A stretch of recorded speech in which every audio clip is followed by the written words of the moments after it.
Assalamualaikum warahmatullahi wabarakatuh. Sebelumnya perkenalkan nama saya Anzila Santalia Putri dari kelas TI 19C1 NIM 311910663. Di sini saya akan menjelaskan materi tentang oscillator pada mata kuliah jaringan komputer. Pengertian oscillator sendiri adalah Open System Interconnection atau OSI. Adalah model referensi yang diciptakan dari sebuah kerangka yang bersifat konseptual, namun saat ini telah berkembang dan menjadi sebuah standarisasi khusus berkaitan dengan koneksi komputer. Tujuan dari pembuatan oscillator adalah menjadi model rujukan bagi setiap vendor atau developer, sehingga produk atau perangkat lunak yang dibuat memiliki sifat interpolate, yang berarti user dapat melakukan kerjasama dengan produk atau sistem tanpa melakukan penanganan secara khusus atau spesial. 7 model oscillator. Berikut ini merupakan 7 model oscillator yang mana ada setiap lapisan mempunyai tugas dan fungsi masing-masing sesuai dengan penggunaannya, terkait dengan kebutuhan koneksi antar perangkat komputer. Yang pertama ada application layer. Application layer adalah lapisan yang ketujuh, merupakan lapisan yang menjadi pusat center terjadinya suatu interaksi antara pengguna atau end user dengan aplikasi yang bekerja menggunakan fasilitas sebuah jaringan. Selain itu juga mempunyai fungsi untuk melakukan konfigurasi mengenai bagaimana cara aplikasi dapat bekerja sama dengan menggunakan resource jaringan.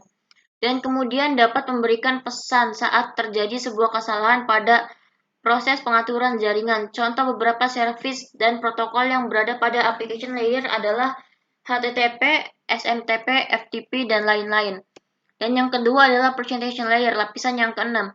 Lapisan yang keenam adalah presentation layer, di mana mempunyai fungsi yang untuk mentranslasikan format data yang akan ditransmisikan oleh aplikasi melalui jaringan ke dalam format yang dapat ditransmisikan oleh sebuah jaringan. Pada layer ini juga data juga akan terenkripsi dan dekripsi melalui sistem. Contoh protokol yang berbeda pada presentation layer adalah MIME, SSL, TLS, dan lain sebagainya. Yang ketiga adalah session layer. Session layer merupakan lapisan yang berfungsi untuk mendefinisikan bagaimana sebuah koneksi dapat dibuat atau dikelola dan dikembangkan. Contoh protokol yang berada pada session layer adalah NFS, SMB, RTP, dan lain-lain. 4. Transport layer. Lapisan yang keempat, mempunyai fungsi untuk memecah data menjadi paket-paket data serta memberikan nomor urut untuk setiap paketnya sehingga nantinya dapat disusun kembali saat sampai pada tujuan. Pada layer ini juga menentukan protokol yang akan digunakan untuk mentransmisikan data seperti protokol TCP. Protokol tersebut akan mengirimkan paket data sekaligus memastikan bahwa setiap paket telah diterima dengan sukses dan tepat sasaran. Selain itu juga dapat mentransmisikan ulang terhadap paket yang hilang atau rusak ketika proses pengiriman. Yang kelima adalah network layer. Network layer adalah lapisan yang ketiga, yaitu membuat header untuk paket yang berisi informasi IP atau Internet Protocol, baik IP pengirim atau IP tujuan data. Pada suatu kondisi, network layer juga melakukan proses routing melalui internet networking dengan menggunakan bantuan router dan switch pada layer yang ketiga. Yang keenam, data link layer, lapisan yang kedua. Pada data link memiliki tugas untuk menentukan setiap bit data dikelompokkan menjadi format yang disebut dengan frame. Pada level ini juga terjadi koreksi kesalahan flow control.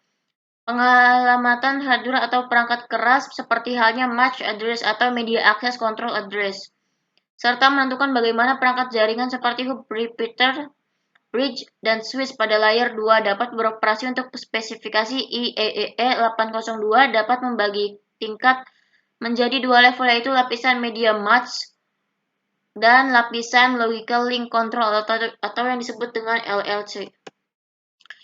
Yang terakhir adalah physical layer. Physical layer adalah lapisan yang ke-1 dan model oscillator terakhir dan yang paling utama adalah physical layer. Fungsinya adalah untuk mendefinisikan media transmisi jaringan, sinkronisasi bit, metode pensinyalan, serta membangun arsitektur jaringan seperti pengkabelan dan topologi jaringan.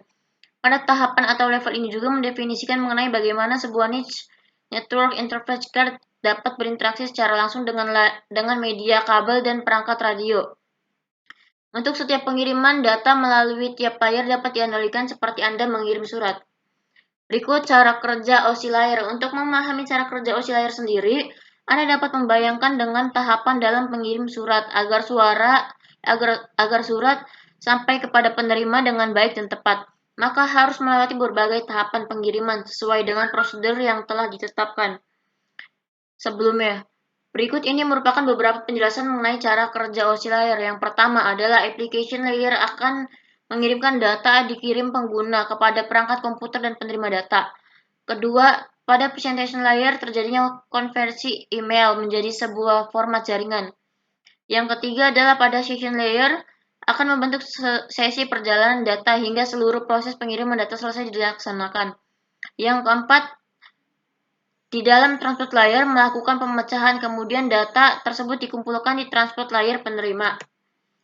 Kelima, network layer membuatkan sebuah alamat sehingga dapat menuntut dan mengarahkan data hingga sampai pada tujuan yang benar. Selanjutnya di dalam data link layer akan dilakukan pembentukan dalam menjadi bentuk frame serta alamat fisik. Pada lapisan utama, tepatnya physical layer, data akan dikirim melalui medium perantara jaringan menuju lapisan transport penerima. Langkah yang terakhir, alur jalannya. Proses akan berbalik dari physical layer menuju application layer, nantinya akan mengarah pada jaringan komputer penerima. Dari kesimpulan dari materi yang saya jelaskan adalah OSI layer adalah model referensi yang dikembangkan untuk menciptakan sebuah kerangka yang bersifat konseptual. OSI layer juga memiliki 7 model layer yang terdiri atas application layer, session transport, network, data link, dan physical layer. Untuk setiap level mempunyai peran dan fungsi masing-masing dengan cara kerja pengiriman dari setiap model dilakukan secara berurutan. Sekian penjelasan materi OSI layer dari saya. Kurang dan lebihnya mohon maaf. Wabillahi taufiq wa hidayah. Wassalamualaikum warahmatullahi wabarakatuh.